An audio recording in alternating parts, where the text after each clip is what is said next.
The Wyatt Six, they're back. They attacked everybody. Face, heel, everybody in the tag team division. Well, they laid them out. And are they going for the tag team titles, or is there a bigger plan here? We're going to talk Wyatt Six. They appeared in a shock appearance at the end of Smackdown. But first, we're going to talk about this title right here. This is the Stone Cold Steve Austin title. You can win it. All you got to do is comment below, subscribe to the channel, hit that bell. Ding, ding, ding, notification. Trying to quit the day job and produce wrestling content full time, baby. So this is the one take, one shot SmackDown review. We're going to start off with the Wyatts, though, because I think some of you are here just to talk the Wyatts, and then I'll do the full review. Let me put the belt down real quick.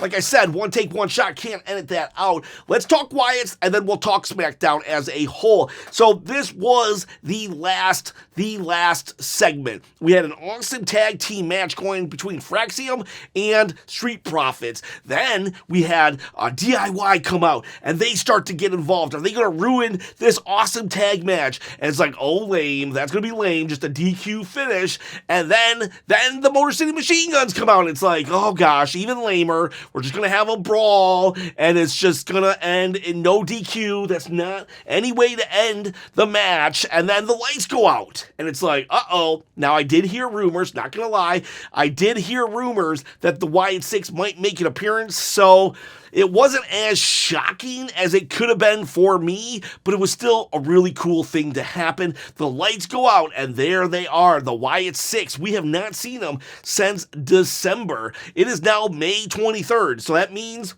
we're about 5 to 6 months from last time we saw them, and then they just decimated everybody. They laid everybody to waste, and it was the whole crew. The Dexter Loomis. Who are they? Dexter Loomis. You got Eric Rowan. Who's the pig? The pig guy. I always forget his name. Casey something. Nikki Cross, and they added Candice LeRae to the DIY tonight. So that was kind of a nice touch, because then Nikki Cross could attack Candice during that whole hubbubaloo, and then Uncle Howdy Bo Dallas is there. Now, they attacked. A lot of people might be like, well, what about Alexa Bliss? Alexa Bliss, she still wears a Fiend for Life jacket. She still comes out as if she was the Fiend's best friend. She still has a Lily doll, and she talks to Lily. In fact, she was talking to Lily earlier in the night, or was she? We'll talk about that in a second. And Lily even has a 6 on her eye. Even though the Wyatt Six are SICKS, and it just sounds like the number 6, it still sounds like the number 6. Lily has the number 6 on her eye. What if Alexa Bliss is the 6th member? And yeah, so, but she wasn't there. But she might be, because earlier in the night, she actually was talking to Lily when Charlotte Flair walked up to her, and she was saying how it's nice to have friends for when you're down. And then Charlotte's like, who are you talking to? And Alexa Bliss is like, I'm talking to my doll. But what if she wasn't talking to her doll? What if she was talking to the Wyatt Six somehow, someway? I don't know. Like in a story like this, it could literally be telepathy. I hope it's not. I hope we stay grounded in reality while being creepy. I like the Wyatt Six as creepy, but not as spooky. Once they start shooting lightning out of their fingers or setting people on fire, then I kind of lose it. All right, we live in a world where they pretty much have destroyed kayfabe. So for us to just be shooting lightning out of our fingers, it's like, yeah, you can't have your cake and eat it too. Either keep kayfabe alive or don't shoot lightning out of your fingers. That said, the Wyatt Six and Alexa Bliss, as of right now, they're still separated, but I'm thinking Alexa Bliss might have been talking to the actual Wyatt Six and not just her doll Lily earlier in the night. But let's forget about Alexa Bliss for the moment. The Wyatt Six, they attacked. Now, they attacked the tag team division, so it's like, okay, that's like, are we going to go just for the tag team titles? I don't mind the Wyatt Six entering into that. There are 4 men in that group, though I don't think Bo Dallas would really go for it, even though he is a former tag team champion on the B team with Curtis Axel. But no, I don't think Bo Dallas would go for it, so that leaves 3 other people. And Eric Rowan actually is also a tag team champion from the Wyatt family and the Bludgeon Brothers, but I don't know how we're going to do it. I don't mind the Wyatts getting the tag belts for a little bit or injecting themselves in here, but it would be a shame if that's as far as they go. Or we just keep them away from the titles. So I don't mind also the Wyatts just being like crazy and chaotic and not caring about any title. In fact, the less they care about titles, the better, in that it will allow them to have longer lasting appeal, because you don't really want to beat the Wyatts, even though the Wyatts have been beaten. And I've been told that Bo Dallas actually would like the Wyatts to lose here and there because he doesn't want them to seem invincible. But I think they should be invincible for a while. I'm not a big fan of the Wyatt 6, but if we're going to do it, then we got to do it right and we got to go all in. And I think the Wyatts should be a very powerful team. Now, I'm a little afraid they go back after Miz and then Mello gets caught in this. I don't know where we go here. I will also say this. I'm a little hesitant to do Wyatt 6 videos because of all the fan bases in WWE, the Wyatt 6 ones are like, I have personally encountered the most hostile reactions from Wyatt 6 fans. So we'll see if people are like really angry at me for anything I dare say negative about the Wyatt 6, even though I don't feel I've said anything really negative. Regardless, where do you think the Wyatts are going to go here? It's just crazy that out of nowhere they attacked the tag team division. It's like more questions than answers, which is fine. I mean, if you look at the Wyatt 6 first appearance, this definitely did not meet that kind of carnage, because they completely destroyed and massacred the entire backstage, including Chad Gable. Remember? Yeah, that like Chad Gable. Only Chad Gable could survive a head wound like that. And definitely tougher than Kurt Angle. Kurt Angle won gold medals with a broken freaking neck, but Chad Gable survived a gunshot wound to the head from the Wyatt 6. But that said, it wasn't as impactful as that. But then again, how would you ever, like, if they did a copy paste, it'd be kind of lame, honestly. I'm happy. I'm okay with just lights go out and boom, we're here. And they attacked everybody, faces and heels. And I'm glad, because I think the Wyatts as a face group, I don't like it. I think the Wyatts need to be heels. Now, I don't want them to be like the heels that scare the faces. I don't think the faces should just instantly be like terrified of them. But at the end of the day, they should be heels. I think just look at them. Like, those guys don't scream, "Hey, I'm a good guy, I want to save you." No, they scream, "I got a bunny mask on, and I want to eat your liver." Yes, your liver, and you can watch me eat that liver with some fiver beans or whatever, llama beans or whatever Hannibal Lecter ate them with. So, anyways, the Wyatt 6, they attacked. We don't know what's going on with them, but it definitely elevated SmackDown itself. The Wyatts just coming out, being crazy. Chaos and carnage. Like I said earlier, I did kind of know that they might be showing up, but for the most part, I kind of forgot that they were going to show up right until they did. Once the lights came down or off, I was like, oh yeah, the Wyatts, they're about to eat people. But up until then, I was like, I forgot all about it. It was like not even in my mind. So pleasantly surprised by this. Again, not the huge Wyatt fan, but I think based on their last run, they're going to be creepy and not spooky, and I can definitely live with that. So your Wyatt 6 are back in play. They're back in play. This is like, I don't know where they go. You could have them go after Solo Sikoa, him and Jacob. They have like a thing going. They could go back after The Miz. They never fully finished that. They could actually go after John Cena for turning his back on the fans. They treated you like family, John.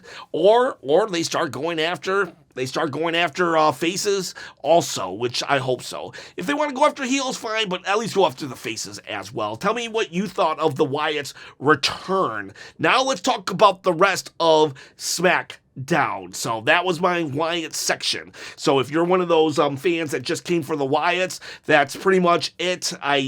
Just me.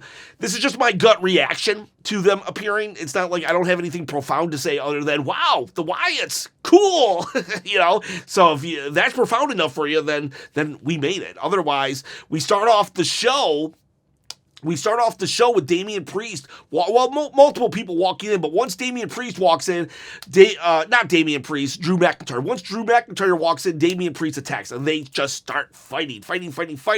And then we kind of cut to the ring where Tiffany Stratton comes out. She starts talking, definitely more confident since WrestleMania, since her feud with Charlotte. Charlotte might have gone off script and taught Tiffany some valuable lessons about going into business for yourself, but at the end of the day, Tiffany has come out stronger and more confident from that Charlotte Flair feud. So whether or not Charlotte was in the wrong, the results speak for themselves, and Tiffany's doing a great job now. Alexa Bliss shows up, dressed in her, Fiend outfit, kind of, sort of, and basically saying that she did everything that Tiffany did, turned on Nia and won, and now she's going to beat Tiffany. She's back and she's coming for her. Then Charlotte comes out, cuts a promo, and Tiffany's like, hey, wait a second, you're being a little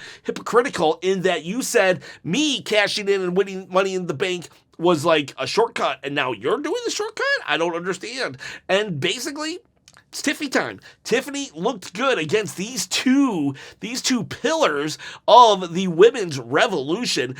Charlotte Flair being one of the 4 horsewomen, one of the best, if not best, of all time, and Alexa Bliss actually being the low-key MVP of the women's division that wasn't a horsewoman. She did a great job during that era, held it down on the opposite show of the 4 horsewomen themselves. It was like the 4 horsewomen were over here and Alexa Bliss was over here fighting everybody else.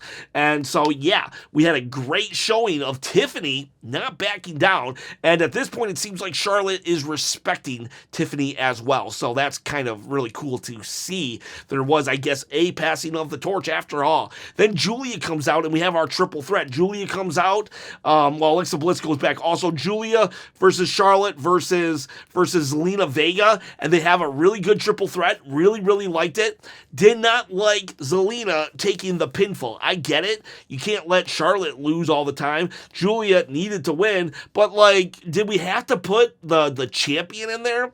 Now, this does lead to a really good line later with Chelsea Green, but still, I just don't like the champion losing. But she lost. Zelina Vega lost, and Julia gets the win. She advances to Money in the Bank. We have a DIY video. And the Ciampa's good. Ciampa talks. I love Ciampa. The way he just he loves those tag team titles. He's very aggressive, very violent. Even when he speaks, he calls people he's such a hypocrite. And it's hilarious because he believes every word he's saying.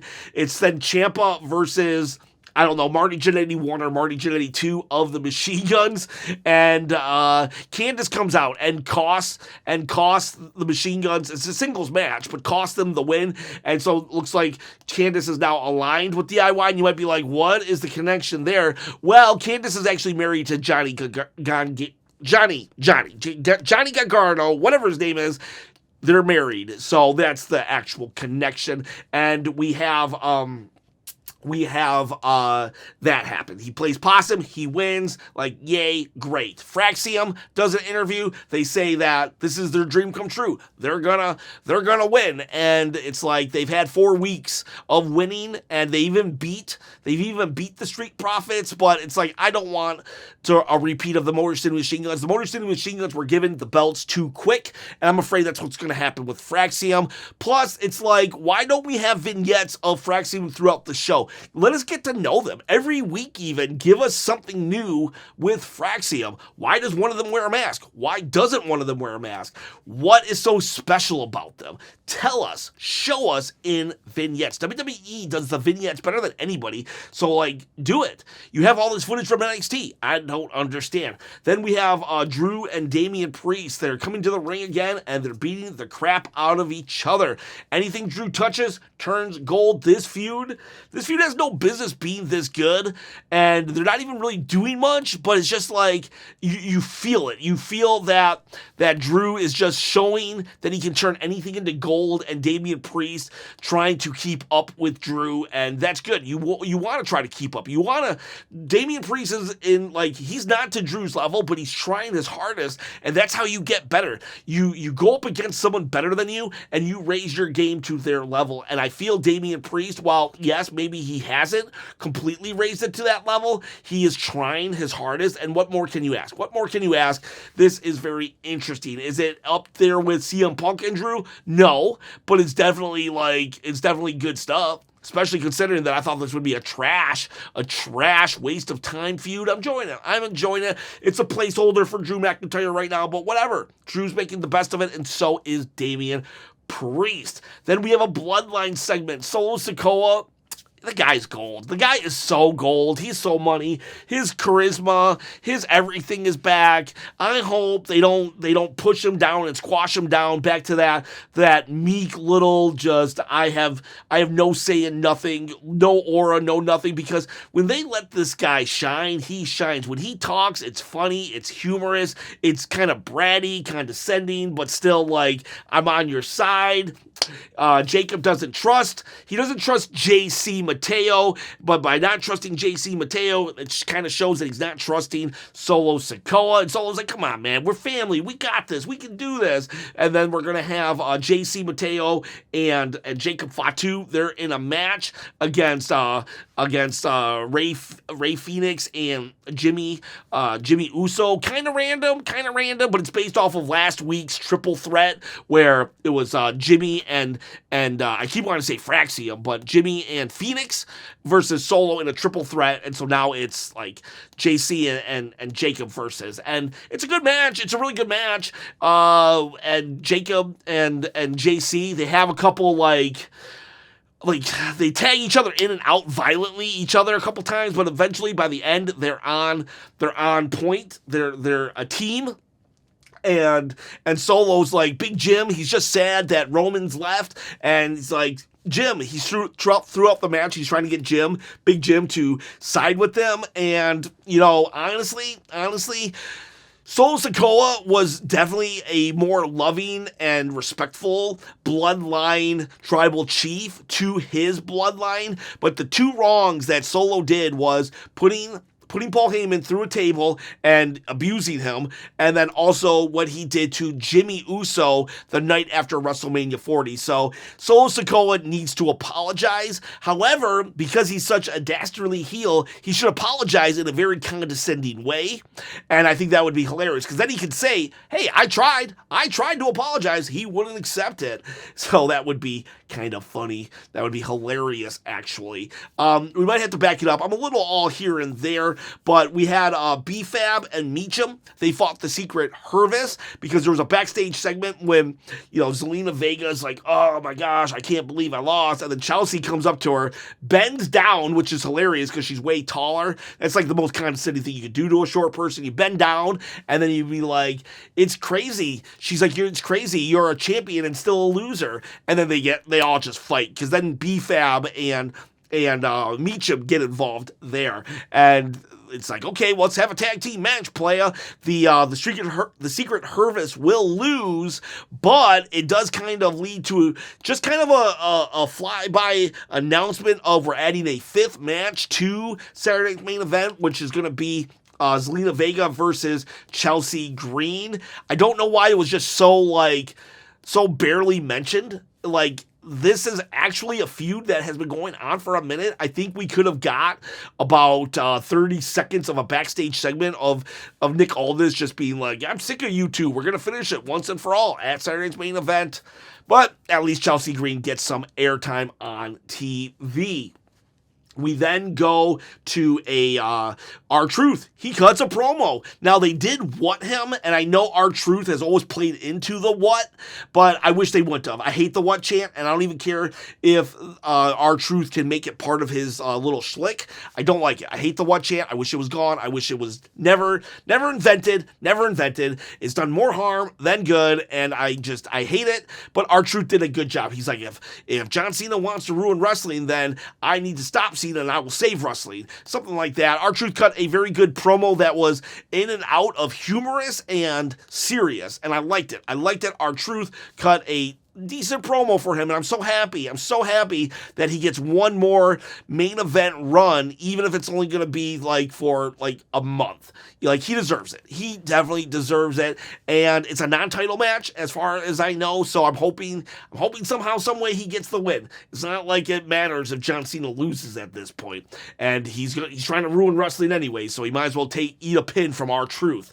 We then go to LA Knight, versus Shinsuke Nakamura and Aleister Black. It's what it's supposed to be. It's a good match where Black looks good, about to pin Shinsuke, but LA Knight steals the pin. I could go into it and break it down more, but that's basically it. And LA Knight did an interview before saying how he was going to win, and then he does win. He says nothing personal, and that's it. It's fine. LA Knight should have picked up the win, and I could see him picking up the win at Money in the Bank itself. Might be 2 years too late, but better late than never at the same time. I'm happy LA Knight advances, and it accomplished exactly what it needed to do. We then have Aldis. He comes up to Solo and Jacob. He says, hey, Jacob, you're in next week's match. And at first, Solo's like, oh, he doesn't like that because he's already in the Money in the Bank. And now Jacob has a chance to go in Money in the Bank. Solo kind of bites his tongue and says, yeah, Jacob, don't worry, we'll both win. They could both win. Them being in Money in the Bank will probably finally be what destroys them. But that said, Solo did say we'll both win, and then Jacob was like, I love you, Solo, and then Solo got really happy about it. He was like, he hasn't said that in 6 months, and so that was a really cool, almost wholesome moment for Solo, where he was touched that Jacob would say that again, and so it was it was so cool. Solo's so good. He has these little nuances of his character that are just brilliant and awesome, and I love it, and I hope they explore this more. Quit with this brooding Solo Sikoa. I honestly think if they started giving him segments like they used to do with the Bloodline, that honestly Solo could probably carry the show and make SmackDown back to what the Bloodline, maybe not back to what the Bloodline was, but I don't know, a callback, and it would definitely be very entertaining watching Solo interact with his family, because we can't call him the Bloodline anymore, but yeah, I would really like that. We also had a segment with Miz and Mello and Andre around his neck, where Mello, it's weird. I wasn't sure if Mello was getting mad at Miz or if he was just soaking it in how appreciative he is with Miz and trying to be serious, because he's like, I'm going to win the Money in the Bank. And then Miz says, yeah, you're going to win because of me. And it looked like he was getting mad about that. And then Miz said, because I had a choice between putting myself or you in the Money in the Bank, and I chose you because you're him. And then it seemed like Mello was appreciative again. So it's I don't know. I don't know when this breakup is going to happen. I don't know who's going to be the face and who's going to be the heel, because the Miz as a face just doesn't work. But it seems like Mello's going to be the one that's getting all upset about it. Then again, maybe Miz just steals his Money in the Bank. I don't know. But right now, I hope they can at least be together until SummerSlam, if not longer. I really like this pairing. I think it's great and awesome, and I just love them together. They have great chemistry. I thought it was a little weird at first, but now I just dig them, and I love that Miz is helping Mello get over. It seems like Miz is definitely not having, he's putting Mello first. It's almost like a face mentorship, but as heels. So it's kind of weird, and I'm all for it. I'm all for it. Then we have Bianca Belair. She does a video. I did do a stream for patrons and channel members, and everybody, I was like, I love this, but everybody else didn't. And I think everybody else was like, we can't miss you, Bianca, if you never leave. So maybe, I wonder if Bianca's character is getting stale. I'm like, I love Bianca. She's like my favorite female wrestler, or at least tied with AJ Lee. So like, I was digging it. I thought it was cool. I like that Bianca is like believing in herself and everything. And I'm in the minority here though, because everyone in my chat was just like, yeah. So I'll just throw that out there. I liked it, but other people, not so much. They didn't hate it, but they were kind of like, yeah, she doesn't need this. And I'm like, well, I guess we just are going to have to agree to disagree. And they made valid points. I understand that point where it's like maybe that airtime could have went to someone else. Maybe they could have given that airtime to Fraxium. But then again, it's a 3-hour show, and they showed vignettes of John Cena turning heel and Jey Uso and Logan Paul. So why not take those vignettes and give them to Fraxium and let Bianca keep hers? Regardless, Bianca had, it was kind of a, it wasn't like, it didn't, like, it was, no one's going to really remember it, but at the same time, I thought it was a decent little video package of Bianca just believing in herself. And I liked that. Other people didn't. Take that for what it's worth. Then we have the Street Profits versus Fraxium. And pretty much it was a great match. And then I already talked about the Wyatts interfering at the end. And while at first I was like, I didn't want a DQ finish with like DIY causing it, but because the Wyatts caused it, it was okay. It was okay, because then it just broke down to complete chaos, but beautiful chaos at that. I'm not gonna lie, there were 18 yawns on the yawn-o-meter, and that's a record. But I will also say the caveat to that is I've been waking up super early to go to my day job. My day job has been dominating my life lately, so I was tired. I feel like the yawn-o-meter, like, it doesn't represent the actual show, because I was yawning a lot because of my actual day job and lack of sleep I've been getting in life. Now, as the show went on, most of those yawns were actually in the first hour.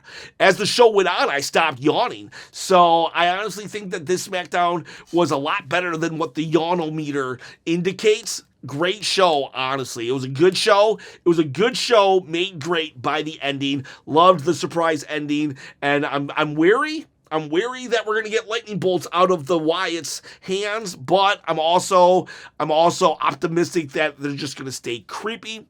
So, because they've already lost once, so maybe it's a good thing that they lost to Karrion Kross. So, boys, girls, there you have it. I'm going to give this, because of that ending, it was a very, like, it wasn't a great go-home show for the Saturday Night Main Event, but at the same time, it wasn't boring. I was never bored. Let's give this, because of that ending, 1, 2, 3, 4, 5, 6, 7.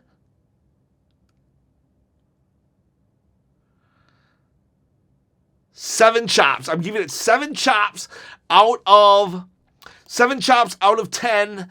Very, very hard. I'm thinking maybe I should have given it an 8. I'll probably wake up in the morning and say it should have been an 8 out of 10, but my gut reaction right now, 7 chops out of 10.